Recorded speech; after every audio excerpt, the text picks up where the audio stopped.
Hello, this is Brendan, and welcome to the 91st episode of my series on my, well, basically on my YouTube channel here. I think by the 100th episode, I might actually make a name for this. But anyway, Happy New Year. And what I'm doing today, I guess, is a New Year special. I'm just going to try and make a nice New Year sign here, something interesting. So I start off by slapping down. We're using GIMP software for those of you who are new, and that's what most of what I do is all about open source, especially GIMP software and illustration. So I just put down a couple. I have two separate text areas, and you'll see why in a minute. We have Happy and New Year. Now, if we're using Photoshop, this is where Photoshop excels way beyond the GIMP software, because you can do a lot of stuff within one text area. But in this one, in GIMP, we have to separate each text area to apply different fonts and things like that. So now that I'm in the Happy area and I want to change the font here and it's something more interesting, I'm going to select this font area. I'm just going to hit the D. I'm going to type in D. And you can see it gives us a list of all of the fonts that begin with D. That saves you a lot of work, because if you illustrate a lot, you'll eventually end up with hundreds of fonts, and you just don't want to scroll through that list every time. So then the next thing I want to do is fill the screen a bit. So I'm going to raise the font to 400 pixels. My canvas is very big here. It's a 4,000 by 2,000 wide canvas. So I'm going to do that. 4,000 pixels wide is enough to, well, it makes me happy for the minute. And then with the New Year, I'll do the same thing, the same font. And of course, you could change a different font if you want to, but for me, that's okay. Now I want these things to be centered. So I'm going to grab the alignment tool here and click on my Happy sign there and center it with that middle button there. You can put it to the left or to the right. Well, that's very handy, dead center. So now I don't have to worry about eyeballing it, right? It automates that job for me. And we'll do that again with the New Year. I just want to highlight that layer to just to make sure. But actually, now we see the New Year is smaller. Now, one of the biggest tips in graphic design is to have things aligned correctly all of the time. And so what we can do here is, in a situation like this, it's kind of a graphic design tip, is to get the spacing, the letter spacing, a little bit wider on the New Year. So you see in my tool options here for the font tool, the text tool, there's the A_B, and that's going to show us how much space we put between each letter. So I'll type 20 in there for, I don't know what that means exactly. It might mean 20 pixels. And you see that makes the spacing, the letter spacing, a little bit wider. I think we're going to need a little bit more. I'm going to try 30. And then we'll go back to the selection tool, or actually the alignment tool, and I'll select the New Year layer. This can be problematic sometimes in GIMP. I hit it a couple times. But again, we'll center that just like that. And I think that's pretty good, just like that. Does it need to fill more of the page? I could have made it bigger. That's all up to you. I'm going to leave it like this. We can always crop it later. And I feel like I'm ready to work. What I'm planning to do here is to make use sort of a jewel effect. And actually, you know what? Now that we mention it, I'm going to go ahead and make it bigger. And the reason for that is, let me do this very quickly. So I'm just doubling the size here. See if that, no, that doesn't work. 300. Yeah, that's about right. Okay. And the reason I'm doing this is because I do want to have more room to work with here. Oops, having problems with my switching my tool. There we go. Okay. So I just want to separate these real quickly and do that alignment thing again. So I get my Happy, center it, New Year, center it. Yeah, see, that's what I was saying. It doesn't select the first time sometimes. So anyway, you get it eventually. Click it a couple times, do what you have to do. And so with that, I have a pretty high resolution image with Happy and New Year. I want to turn it into a jewel-y kind of effect. When I say jewel, I mean like a gem. So I'm going to merge these two layers down, and after you do that in GIMP, they're no longer editable. You can't play with the text anymore. Again, that might be something that would be different in Photoshop. And I'm going to increase the layer size. You can see the boundary there, that yellow box. I'm going to, let me zoom in a bit so you can see that better. You see that boundary there, that's the layer boundary. Let me go ahead and make that to full size with layer to image size right there. So now I can draw all over that layer if need be. And what are we going to do? Well, Happy New Year. Let's select using the, select by color tool. And although I know the tools very well, I forget their names sometimes. And sometimes I use the Photoshop name instead of the GIMP one, because that's, it's more common language. But anyway, back to our gems here. What kind of color do I want to add to this? I'm going to do something like a gem, a jewel. So I can make it like emerald. I can make it like a ruby. Ruby has special meaning to me, for those of you who know me personally now. So we could do a red ruby like that. Or we could separate them now that we have it on a textual layer. I think green is kind of good for the new year too. So what if we were to, I don't know, experiment and just select, you could select one layer at a time and alternate, that Christmassy kind of feeling with the red and green. But also, well, Christmas is Christmas and New Year is New Year. So I don't know, there's a lot of stuff I can do here. I'm going to do one letter at a time. I think that's what I'm going to do, an experiment with this. Because what we're ultimately going for here is a very festive kind of look, right? So we'll try a variant of colors. You can always come back and change things. There's the purple and the green. So I'm using the select tool and just grab one letter at a time.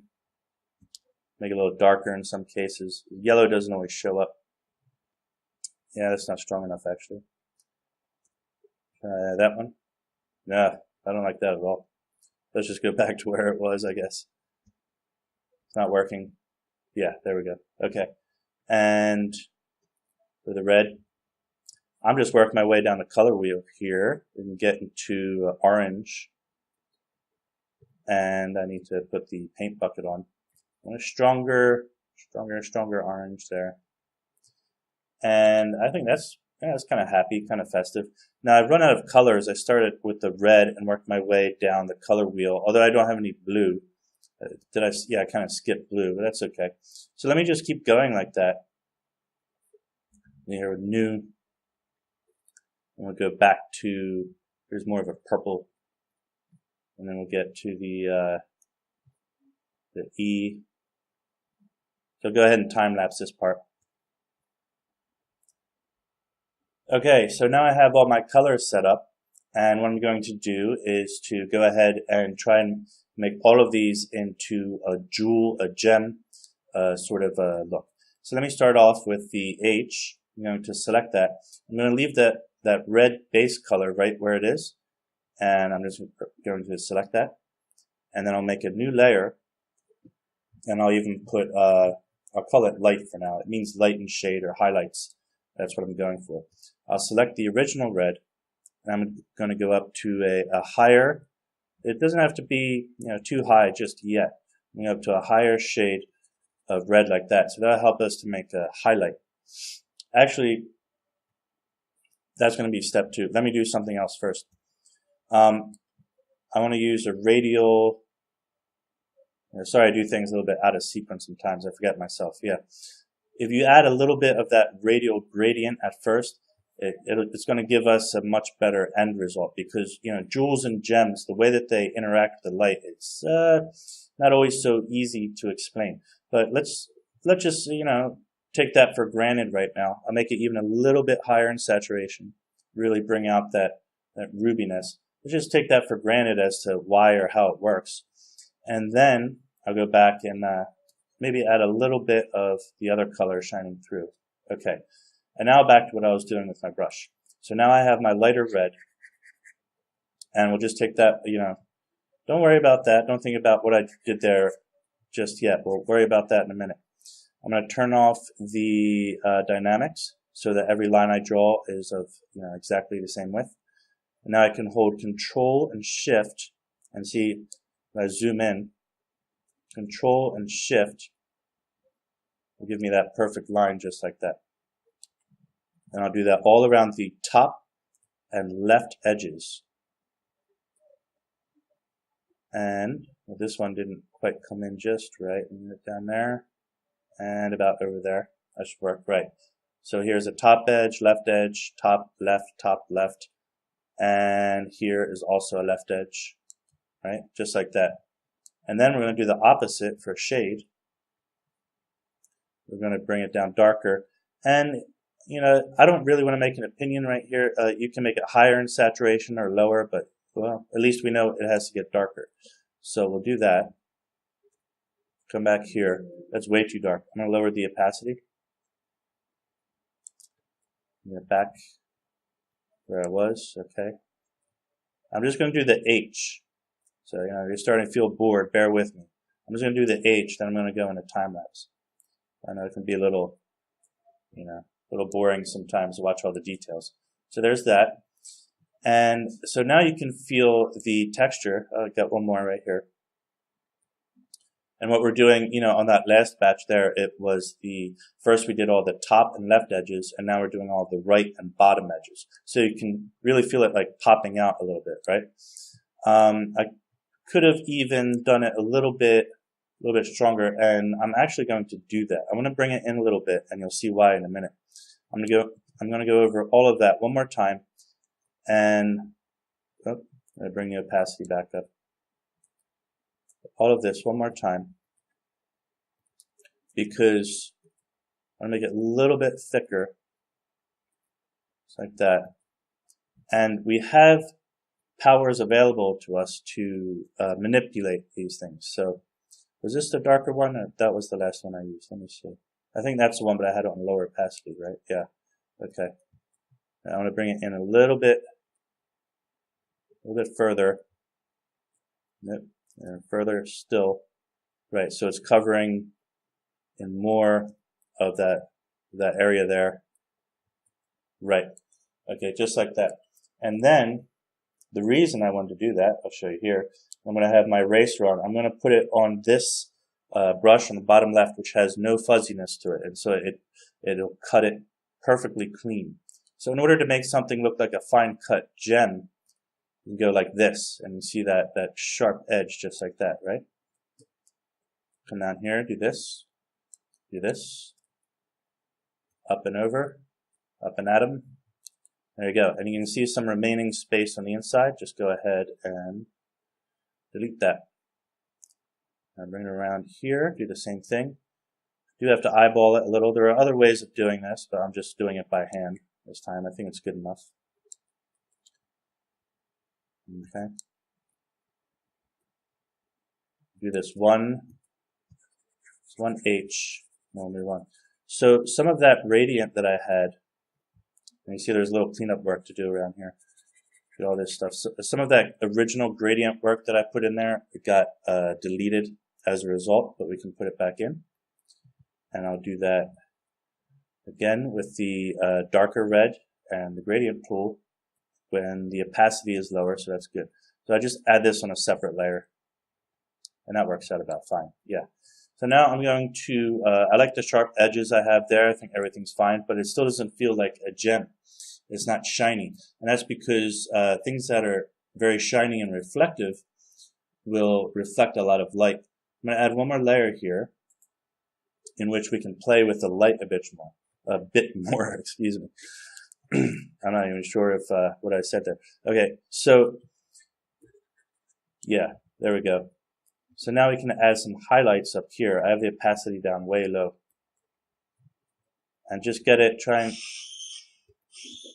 oops, sorry for the outside noise. Try and hit some spots where you think the light might be gleaming right off of it, just like that. Do a little bit here, a little there. Could be multiple lights. Imagine you're like at a disco or something like that. And the light is radiating a little bit.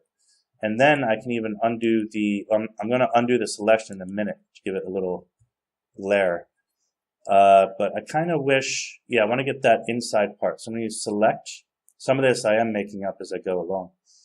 Shrink. Let me shrink by 20 pixels. That came out perfect. Okay, good. And again, we can play with gradients and stuff. We're going to try and get different, over here it's a little darker, over there it's a little lighter. Different types of lights are reflecting off here and there. You can have more saturation here, less there. And actually, I want to put this on yet another layer. So I'm going to do that here. Right. Because what happens is the light goes into the jewel and then it bounces around on the inside like a prism. And there we go. So now I'm going to unselect just like that. And there is, it's not perfect, but it has a crystally kind of gemmy kind of feel to it. And there's a lot more we could do to add texture and stuff like that. But to finish it, add one more layer up here. Some of these layers, or actually all of these layers, if I feel comfortable with it, I'll just go ahead and merge them down. I don't want to end up with a million and one layers, but at least one layer where I keep that base color. So I can always go back to that red if I need to and select it. So I have one light layer here where all of that fancy stuff is going to happen. And on the tip of the H here, on this one I'll keep on a separate layer just in case. I'm going to give it a couple highlights like that. But I feel like that's way too strong. So I'm going to make it a little bit more subtle. And there might even be a spot right here where lights are just hitting it. And there you go. So that has that, it could use a lot more work. It's hard for me, to simultaneously work on this and, think about what I could do. I could get some photo reference too, and I probably could use some much more darker areas and sharper edges and stuff like that. But I don't want to spend like a really long time on this. It's just for fun.